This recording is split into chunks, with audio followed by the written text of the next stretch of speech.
The red carpet stretched before me like a path paved in velvet fire. My heels clicked with each step, echoing off the high marble walls of the wedding venue. Laughter filled the air, champagne flowed like rivers, and crystal chandeliers threw diamonds across the polished floor, but I couldn't hear any of it.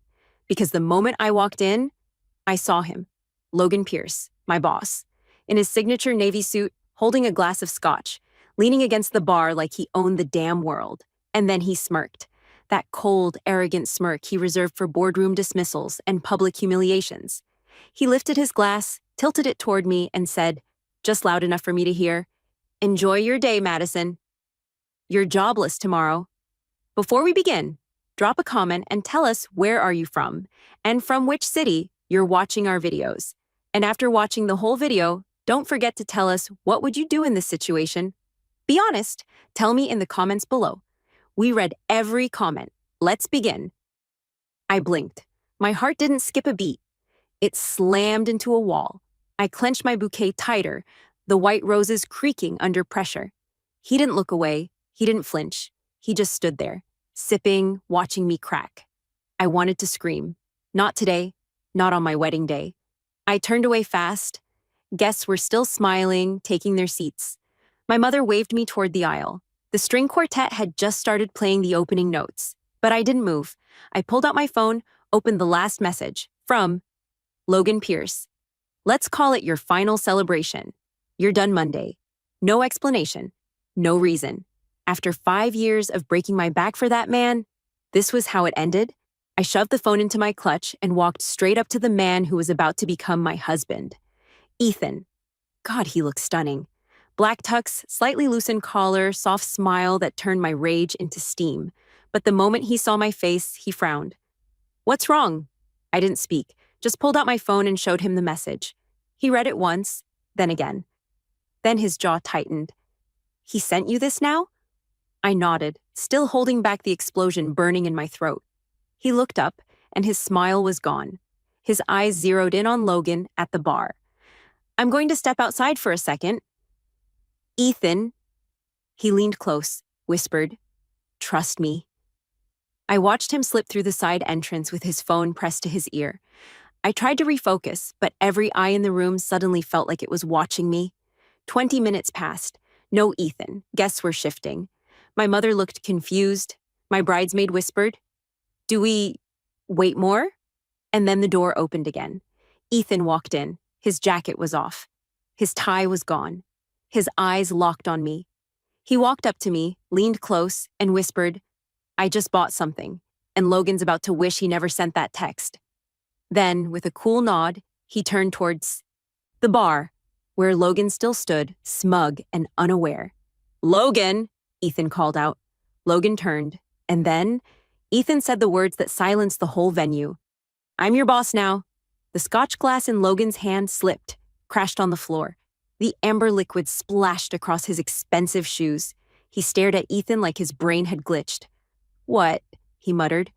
Ethan smiled slowly. "You heard me." I swear it took everything in me not to burst out laughing. But I didn't. Not yet. Because this was just the beginning. The crowd stared between them, confused. Murmurs spread like wildfire. Logan stepped forward, eyes narrowing. "This isn't funny, Ethan." "It's not a joke," Ethan replied. "I just acquired 47% of Veneratech stock. As of this morning, I'm interim CEO. I made a call to the board. They already voted." He turned to me. "And your job is safe, Madison. Unless you decide to fire him." I didn't move, but Logan did. He charged forward, grabbing Ethan's arm. "This is insane. You think you can just walk in and—" "I think I can," Ethan said calmly. "And I did.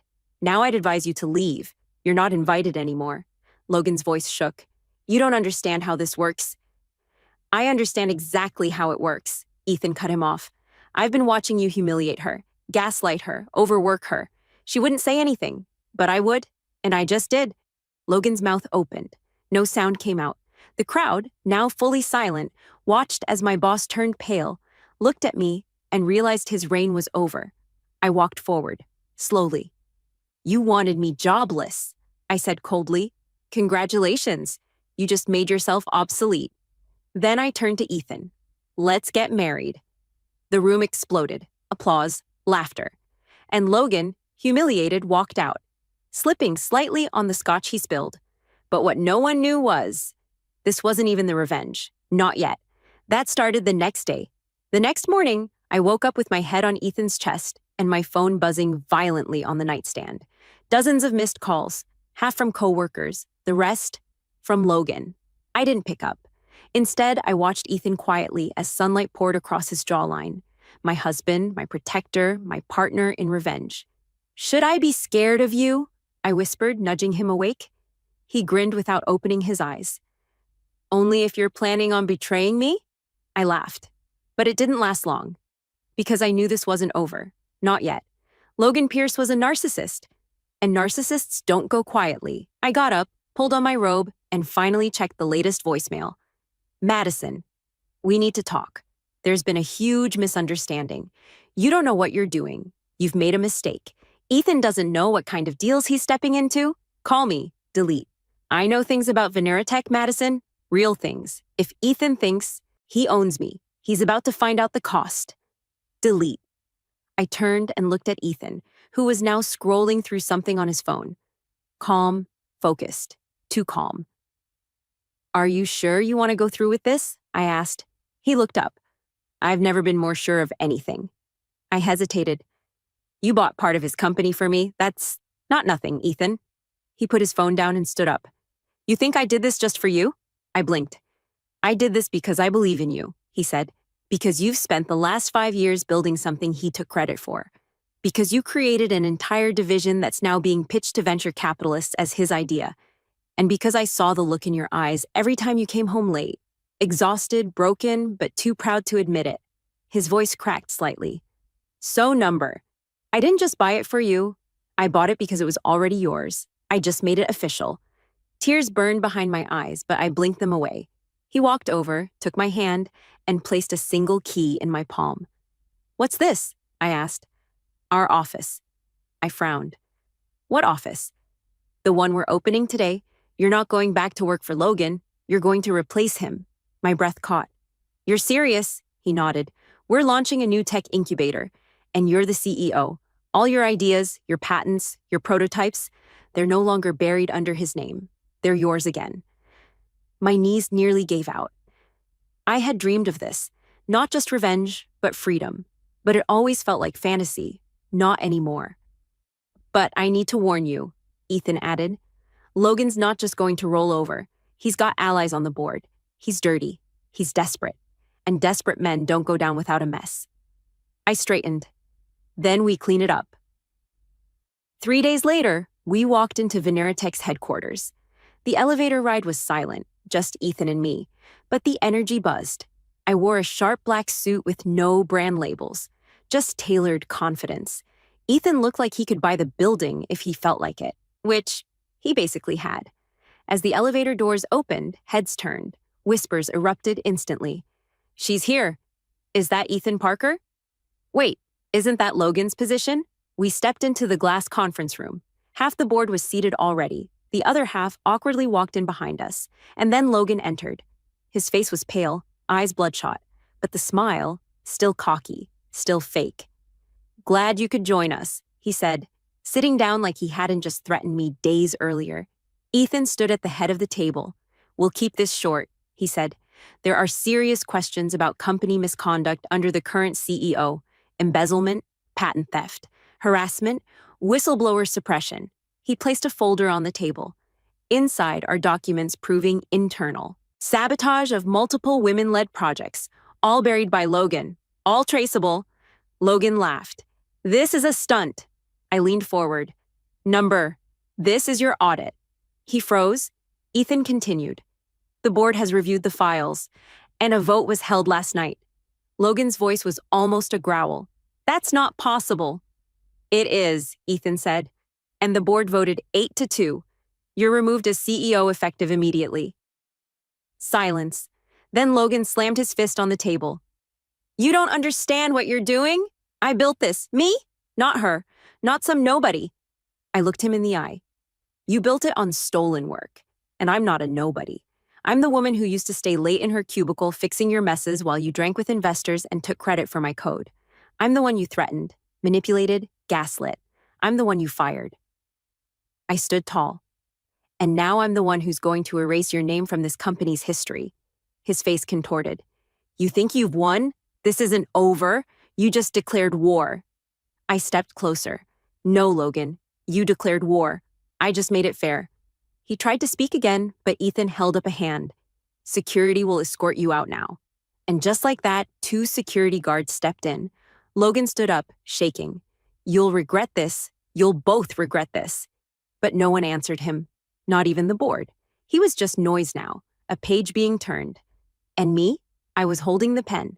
The silence after Logan was escorted out was unreal. Not just in the room, but in my head. For the first time in 5 years, I wasn't holding my breath at work. I wasn't bracing for another condescending remark or an email at midnight, asking why I hadn't thought bigger. I was free. But freedom, I'd learned fast, didn't come without retaliation. And Logan Pierce wasn't the type to lose quietly. Later that day, I was in the new office Ethan and I set up for the launch of our tech incubator. It was still being painted, half the furniture was missing, and the logo hadn't even been finalized yet. But it was ours. I stood by the floor-to-ceiling window, taking in the city skyline when Ethan walked in, his expression tense. Bad news, he said. I turned slowly. Go ahead. He handed me his phone. It was a blog post. Exposed, former assistant overthrows tech CEO with her billionaire husband's money. Did she sleep her way to the top? Below it, a blurry photo from our wedding. Me holding Ethan's hand, smiling. I felt my stomach twist. They're calling me a gold digger, a corporate spy, a fraud. All of it, Ethan said quietly. It's all over LinkedIn, Reddit, finance forums. He's behind it. Of course he was. Logan had started the smear campaign, and it was spreading like wildfire. The worst part? Some people believed it, even people I'd worked alongside for years. One comment said, she used to bring him coffee. Now she's CEO, sounds like a trophy wife takeover. I threw the phone down. I gave everything to that company. I built Venera AI. I managed entire rollouts while he was at golf retreats. And now I'm this? Ethan walked over and pulled me close. He's scared. That's why he's doing this. He has nothing left but lies. But lies go viral faster than truth, I snapped. He didn't argue. My inbox was filling up too. Is this true? How much did you really contribute to Venera AI? You sure you didn't ride your husband's wallet to the top? I felt my skin boil. You want to know what hurts? I whispered. They didn't question him when he stole my code. They praised him. But the moment I rise, they ask who I slept with to get here. Ethan's jaw clenched. Then let's give them a reason to shut up. He picked up his phone and made a call. To who? I asked. To a lawyer who specializes in corporate defamation and cyber sabotage. But by nightfall, Logan had made his next move. A former intern posted a fake tell-all on a burner site claiming she saw me steal internal prototypes and delete code to sabotage Logan's work. It was all fake, but the story got picked up by an online tech mag desperate for drama. It spread like blood in water. The next morning, I walked into our new office and found 2 of the junior developers gone. Where's Ava and Travis? I asked. One of the engineers looked away. They texted this morning, said they didn't want to get involved in whatever's happening between you and Logan. The betrayal stung, not because they left, but because they never asked me my side. I walked into the bathroom and locked the door. My reflection looked stronger than I felt. My hands trembled. My heart pounded. I was so close to something real. A legacy, a company, freedom. And it was being ripped apart by the man who'd once told me, you should smile more during meetings. I gripped the edge of the sink. This wasn't just about revenge anymore. It was about clearing my name, taking back my identity. Not Madison the assistant. Not Madison the wife. Madison Blake, CEO, visionary, founder. I came out of the bathroom and marched into the conference room. Meeting in 10, I told the team. Everyone who's staying, I'm about to show you why I built Venera AI and why Logan didn't understand a tenth of what I created. For the next 3 hours, I broke down every innovation I had led in Venera Tech. I rebuilt part of the Venera AI backend live. I explained the machine learning models I'd trained, ones Logan once dismissed as too niche. I saw it in their eyes, the shift. They didn't see a gold digger. They saw a technologist. A few hours later, a developer who'd quietly taken a job with a rival startup emailed me, "Madison, I made a mistake. Can we talk?" But Logan's next blow was bigger. That night, as Ethan and I were eating takeout on the office floor, my phone buzzed again. This time, it was a subpoena. "What the hell is this?" I asked. Ethan grabbed it, read it, went still. "He's suing you," he said. "For what? For IP theft?" I laughed in disbelief. "My IP?" He nodded grimly. "He's claiming the AI code was developed under his name, on his time, and therefore belongs to Veneratech." I stared at him. "So he wants to sue me for stealing what he stole from me?" "Exactly." My hands curled into fists. The darkness I thought I'd escaped was rising again, but this time, I wasn't alone. I had a husband who believed in me. I had proof, and I had fire in my blood. "You want war?" I whispered. "Then I'll give you war." And this time, I wouldn't hold back. By morning, the headline was everywhere. Veneratech sues former executive for AI theft. $30 million lawsuit filed against Blake Incubator. My name was trending, not because I'd done something wrong, but because Logan wanted the world to think I had. That's when I realized something. Logan didn't care about winning the lawsuit. He only cared about destroying my reputation before the truth could catch up to him. But what he didn't know was that I'd been recording everything. See, Logan was sloppy, too arrogant to hide the breadcrumbs. I'd kept receipts, emails, voice memos, meeting logs. Even that time he drunkenly admitted over Slack that he used my algorithm draft to build his newest innovation. I looked at Ethan, who sat across the room on a video call with our legal team. His expression was hard, focused. He wasn't just helping me anymore. He was defending me like I was his empire. "This lawsuit could bury him," Ethan said, hanging up the call. "No," I corrected, pacing. "The lawsuit's a distraction. What's going to bury him is the truth." I turned to my laptop and began pulling every piece of digital evidence I had. That night, we dropped the first grenade. I uploaded a 3-minute clip to a private server and forwarded it to The Forge, a respected tech media outlet known for digging deep. The video? A screen-recorded Zoom call from 2 years ago. One where Logan was visibly drunk and bragging to a junior dev about taking Madison's work and cleaning it up to make it pitch-ready. "The kicker," he said, "she's smart, but she doesn't understand the game." That code? It's mine now. End of story. It wasn't the end of the story. It was the start of his fall. The next morning, The Forge published their article, "Exclusive: Secret Video Exposes Veneratech CEO Claiming Ownership of Employees' Work." She's smart. But that code? It's mine now. Comments exploded. By noon, hashtags like #Justice for Madison and #Pierce Plagiarist were trending. And by 2 p.m., Veneratech stock dropped 13%. I sat back in my chair as Ethan read the article aloud, grinning. They just called Logan the Elizabeth Holmes of machine learning. I cracked a smile, but I wasn't done. That same day, I hosted a live stream. Just me, in a blazer, no PR team, no fluff.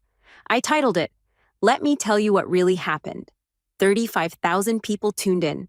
I didn't cry. I didn't scream. I spoke clearly, calmly, like a woman who had nothing left to prove. I spent 5 years at Veneratech. I created Venera AI's original backend. I built the adaptive memory framework. I personally patched 3 major cybersecurity holes no one noticed. And I never once received proper credit. Instead, I was told to tone it down. I was told, "You're not the face of the company."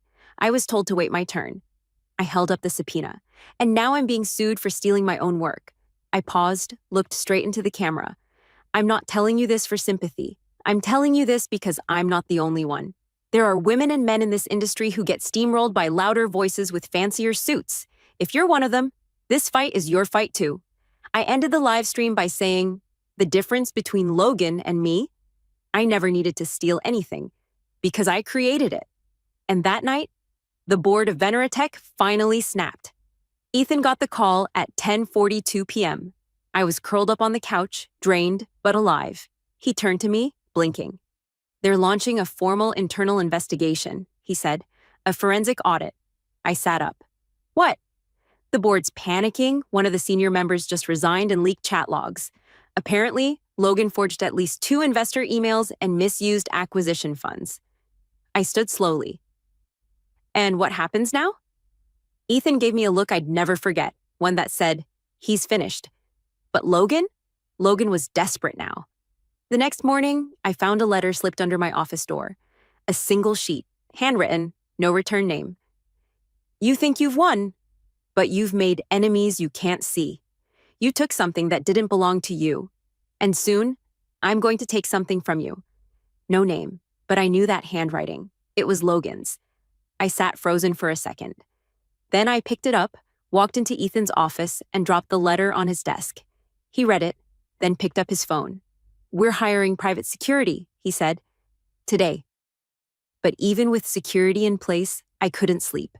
Not because I was scared of Logan, but because I knew what he was like when cornered. He didn't just strike back, he went for blood.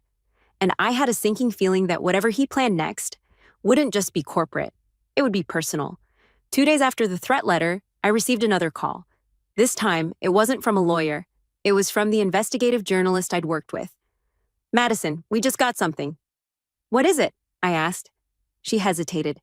"It's audio. One of Logan's ex-assistants recorded a conversation from last year. He admitted to paying a reviewer to sabotage your patent application." I froze. "That's a felony," I said quietly. "Exactly," she replied. "We're running the full story at 6 p.m. I hung up and looked out the window. Ethan walked in, holding coffee. "You okay?" I nodded. He's done. For real this time. 6 p.m. The news hit like an earthquake. Logan Pierce caught on tape bribing patent reviewer. FBI involvement confirmed. Veneratech board issues immediate statement. CEO facing criminal charges. And just like that, the empire collapsed. By 7 p.m., Logan's face was on every screen. Red-eyed, hiding from reporters, surrounded by agents in suits. By 8 p.m., my phone buzzed again. It was his ex-wife, a single message. "Thank you for finally finishing what I never could." I stared at it for a moment, then exhaled. 3 weeks later, I stood on the stage of our incubator's first public launch. No spotlight, no fancy theatrics, just real innovation, real work, real people. I looked out at the room. Developers, journalists, young women in tech who'd messaged me saying you gave me courage. And for the first time, I didn't feel like I had to prove anything. I just spoke from my heart. No one handed me this position. I fought for it, bled for it, was almost destroyed for it. But here I am, and I'm not leaving. Applause broke out. And in the back of the room, I saw Ethan, hands in pockets, watching with that same quiet pride. Later that night, he pulled me into his arms on the rooftop.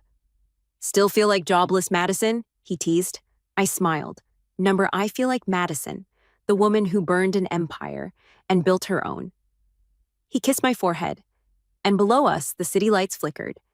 But none were brighter than the fire I'd kept alive, the one Logan tried to extinguish. He lost everything trying to silence me, and I gained everything by refusing to back down. "You're not coming upstairs," Ashley hissed.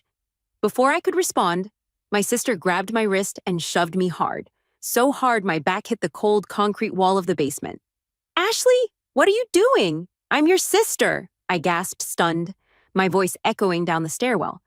The door slammed, the lock clicked, and just like that, I was trapped. Before we begin, drop a comment and tell us where are you from and from which city you're watching our videos. And after watching the whole video, don't forget to tell us what would you do in this situation. Be honest. Tell me in the comments below. We read every comment. Let's begin. I stood frozen, barefoot on the dusty cement floor, my hands trembling. The pale dress I'd ironed the night before was now smudged from the wall. From the tiny window above, I could hear laughter, the click of heels, the rustling of satin dresses. Ashley's wedding was happening just 20 feet above me. I was never meant to be part of it. "You're not pretty enough to be seen today," she'd said earlier while curling her hair in the bridal suite. "I don't want you standing next to me in pictures. You'll ruin them." I thought she was just being cruel in her usual passive-aggressive way. I didn't think she'd actually lock me away. The basement reeked of mildew and forgotten furniture. I tried to call someone. My phone wasn't in my purse. It must have fallen out in the chaos. Tears stung my eyes, not from the insult. I'd gotten used to Ashley's venom over the years, but from the sharp humiliation of being discarded. I was 27, I paid my own rent, I worked 2 jobs to survive. And yet, here I was, treated like trash in my own family. The worst part? I had no one here. My husband, Mason, was supposed to come later. He had a last-minute client emergency and said he'd try to make it before the cake cutting. I had texted him earlier. "Don't worry, it's just a wedding. See you later." God, if only I had told him what Ashley said. The lights flickered. I sat down on an overturned laundry basket and pulled my knees in tight. Then, I heard a voice. "No, where's my wife?" It echoed through the house. It was Mason. I jolted to my feet. I said, "Where is she?" He shouted. My heart pounded. I ran to the door and banged hard. "Mason!" Footsteps thundered overhead. Fast, furious. Then, boom! The door burst open. And there he was. Mason, eyes blazing, jaw clenched, breathing hard, like he'd just run through fire to get to me. Behind him, I saw my mother's horrified face and the groomsmen staring. He didn't say a word. He just walked over, took one look at me, and lifted me into his arms. My dusty dress, my bare feet, my messy hair. He didn't care. "You locked her in a basement for a photo?" He growled, turning to Ashley, who had just come down in her lace-covered gown. Ashley opened her mouth to speak, but the photographer, silent until now, raised his camera. Click! The flash lit up the moment Mason carried me up the stairs. The entire room froze, except the lens, which turned away from the bride and toward me. I sat in the passenger seat of Mason's car, still barefoot, still shaking. We had driven in silence for 10 minutes before he finally spoke. "Why didn't you tell me?" he asked quietly, eyes fixed on the road. I didn't know how to answer. Because it felt normal? Because Ashley had always done things like this, and somehow I'd convinced myself I deserved it? "She told me I'd ruin the wedding photos," I said, voice barely above a whisper. Mason's grip on the steering wheel tightened. "And your mother let her do that?" I looked out the window. My mom just said, "Try not to make this about you." That was her go-to phrase. She used it when I cried as a kid, when Ashley shoved me in high school, when I worked 2 jobs to pay for college and couldn't afford to fly home for holidays. Mason pulled into a gas station and parked. "I need to know," he said, turning toward me. "Is this how they always treat you?" I felt exposed, raw, like I'd been caught hiding bruises I didn't even realize I had. I nodded. Mason sat back in his seat and exhaled slowly. "Not anymore. Not anymore." We drove home to our small townhouse in Silverwood. Mason ran me a bath, ordered dinner, and didn't ask any more questions that night. He just sat beside me and held my hand like he was afraid I'd slip away. But something had changed, not just in Mason, in me. The next morning, I woke up to my phone vibrating. It was buzzing with notifications, messages, missed calls. I frowned. My cousin Leah. "Girl, you're trending on TikTok." My heart dropped. I clicked the link she sent. There it was, the clip. Me in Mason's arms. Ashley's face frozen in shock. The moment the photographer's camera turned, someone had recorded it from their phone. It had a caption, "When the bride locks her sister in a basement and her husband shows up like a movie hero." Over 4 million views. I blinked in disbelief. A second clip showed Ashley screeching at the photographer, "Delete that picture," and him replying calmly, "No." That was the only real moment of the day. Thousands of comments, strangers defending me, calling out Ashley, praising Mason. Then, another message came in, from someone I never expected. My biological father, the one who left when I was 8, the one no one ever talked about. He wrote, "Saw the video. I have something you need to know. Can we talk?" I stared at the screen, something twisted in my stomach, because deep down, I already knew. Everything in my life, every cruel word, every cold shoulder, every locked door was about more than just jealousy. It was about who I was. And they had spent my whole life making sure I never found out. Mason was still asleep when I stepped onto the porch with a blanket wrapped around me and my phone clutched in my hand. I stared at the message from my biological father, David Kessler. That name hadn't been spoken in our household in nearly 2 decades. My mother used to refer to him only as the mistake I erased. I tapped out a shaky reply. What do you want to tell me? The response came instantly. Meet me, 4 p.m., Cafe Linden, alone. I didn't tell Mason, not yet. Some answers. You just have to face alone. Cafe Linden was quiet when I arrived. I recognized him immediately, even through the years. His face was aged, lined with regret. He stood as I approached, his eyes searching mine. Alina, he said, you look just like her. Who? I asked, heart racing. He motioned to the chair. I sat, arms crossed, every cell in my body defensive.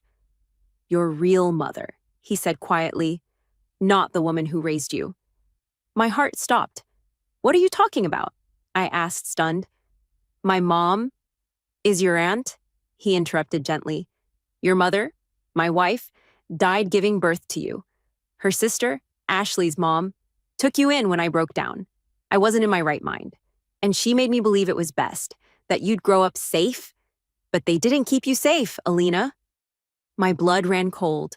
He pulled something from his coat pocket and slid it across the table, a photograph of a younger woman, soft eyes, auburn curls, holding a baby, me. I never wanted to disappear, he said, voice cracking, but they made sure I stayed away. Everything started clicking.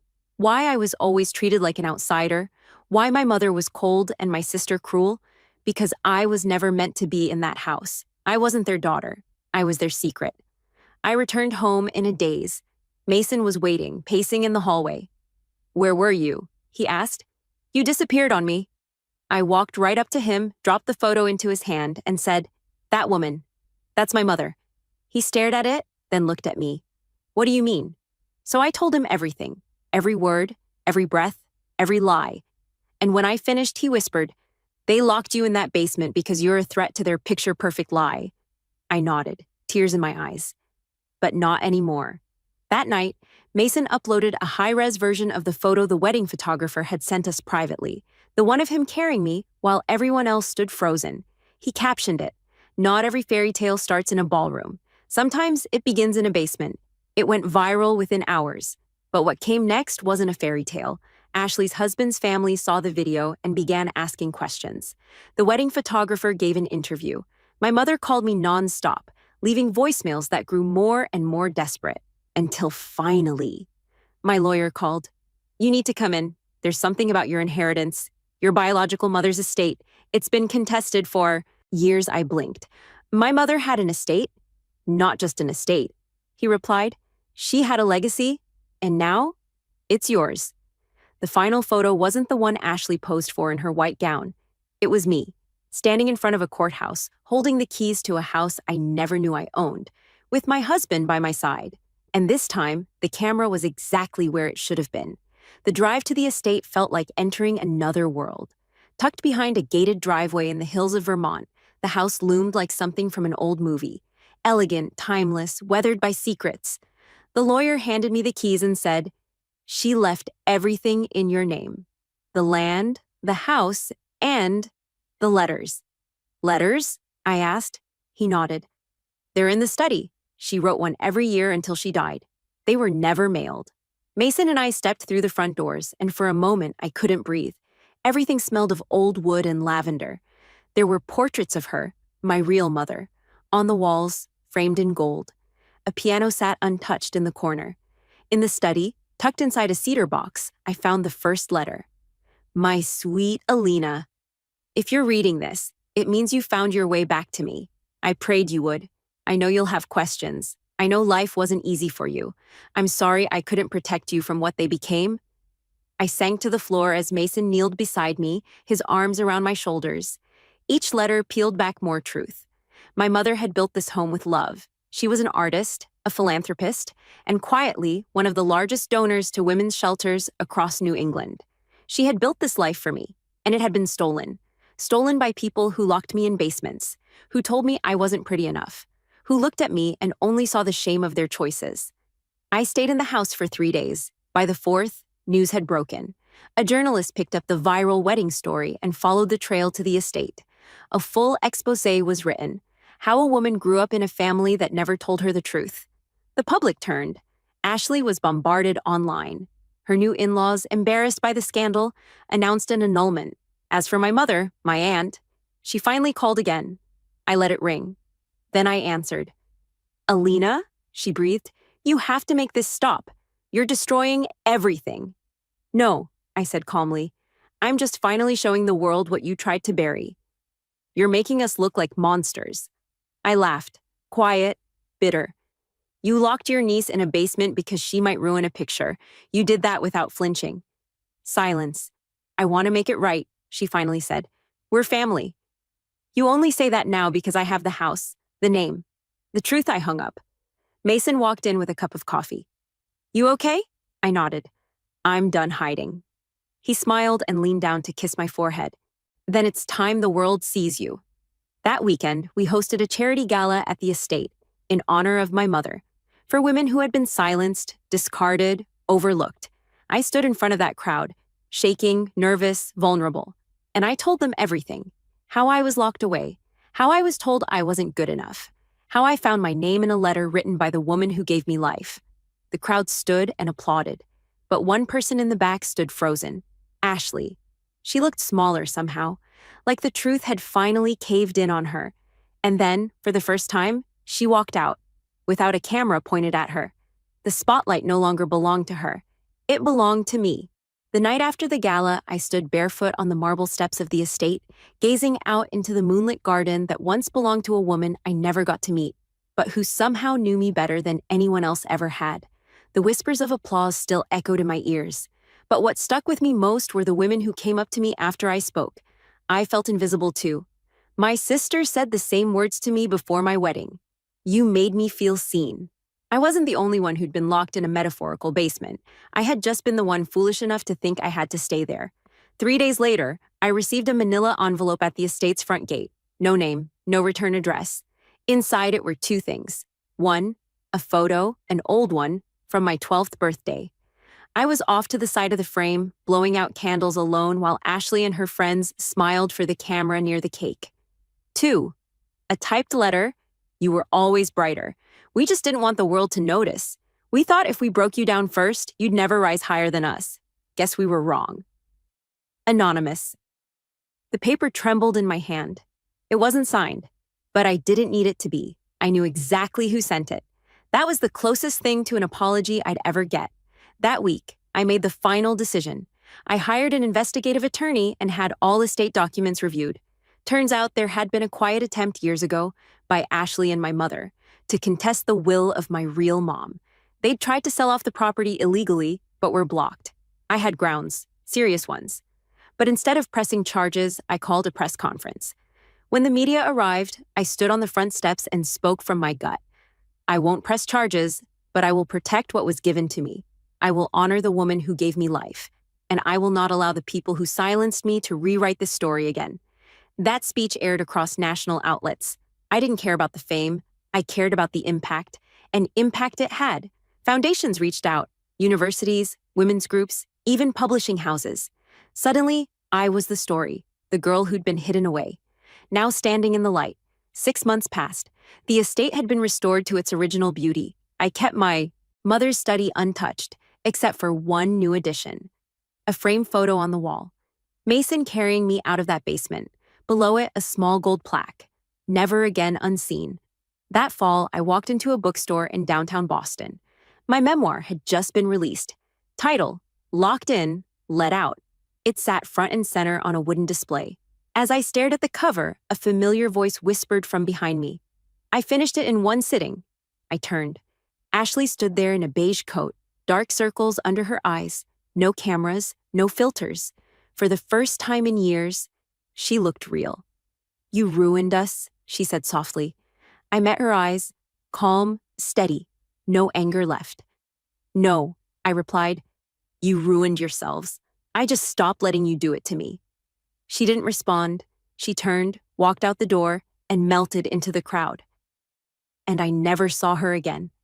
That night, I returned home. My home. Mason was in the kitchen, laughing at something on his phone. "What's so funny?" I asked, kicking off my heels. He held up the screen. A wedding photographer had posted a throwback on his page. The caption read, "Still the most powerful moment I've ever captured. A man kicking down a door for the woman they tried to bury. The photo was framed in black and white, my hair a mess, my eyes swollen. But I had never looked more alive. Mason looked at me and smiled. You know, you never needed the camera turned toward you. I tilted my head. Why's that? Because when people finally saw you, they couldn't look away. I walked over and wrapped my arms around him, and this time, no one would ever lock me away again.